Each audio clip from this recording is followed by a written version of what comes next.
আগামী 2রা ডিসেম্বর অর্থাৎ সোমবার জামশেদপুরের জেআরডি টাটা কমপ্লেক্সে জামশেদপুর এফসি বিরুদ্ধে অ্যাওয়ে ম্যাচ খেলতে নামবে মোহামেডান স্পোর্টিং ক্লাব। और ये धोनी की हुई जी गजब ग्रिप कैसे SRMB जैसे SRMB TMT बार की विन ग्रिप टेक्नोलॉजी सीमेंट के साथ बनाए मजबूत पकड़। Grip is important. এই মুহূর্তে একেবারে লিগ তালিকার শেষের দিকেই রয়েছে সাদা কালো ব্রিগেড। ইস্টবেঙ্গল থেকে কিছুটা উপরে দ্বাদশ স্থানে রয়েছে তারা। তবে তারা মুখোমুখি হবে এমন এক জামশেদপুর এফসির বিরুদ্ধে যারা গত 3টি ম্যাচে বড় ব্যবধানে পরাজিত হয়েছে।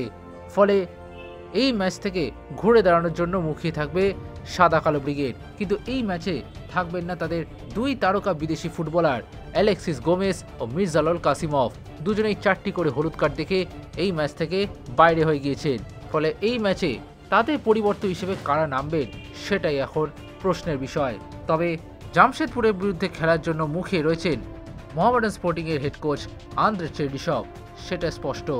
ম্যাচের আগে সাংবাদিক বৈঠকে আন্দ্রে চেরনিসভ বলেছেন, আমরা অনুশীলনে অনেক পরিশ্রম করেছি, আমরা ম্যাচেও তারই ফলাফল দেওয়ার চেষ্টা করেছি, কিন্তু ফুটবলে রেজাল্ট সবসময় আমাদের পক্ষে যায় না। অনেক সময় আমরা গোল করার জন্য সুযোগ তৈরি করি, কিন্তু গোল করার সুযোগ পাই আমরা, কিন্তু সেগুলোর কাজে লাগাতে পারি না আমরা। কিন্তু আমরা ইতিবাচক, আমরা এই ম্যাচে ভালো খেলবো। অন্যদিকে জামশেদপুর এফসির হেড কোচ খালিদ জামিলও মোহামেডানকে হারানোর জন্য মুখিয়ে রয়েছে। তিনি বলেছেন, আমরা যদি গত কয়েকটি ম্যাচের কথা বলি তাহলে দলের পারফরমেন্স সেই মানে হয়নি, যার মধ্যে আমি নিজেও রয়েছি, আমাকেও দায়িত্ব নিতে হবে। কিন্তু একা স্ট্রাইকারদেরকে দোষ দিয়ে লাভ নেই, এমনকি শুধু মিডফিল্ডার বা ডিফেন্ডারদেরকেও দোষ দিয়ে লাভ নেই। এটা দলগত পারফরমেন্স, যে কারণে আমরা গত 3টি ম্যাচে হেরেছি। কিন্তু আমরা অনুশীলনে অনেক ভালো করেছি এবং সেরাটা দেওয়ার জন্য মুখিয়ে রয়েছি। Extra time.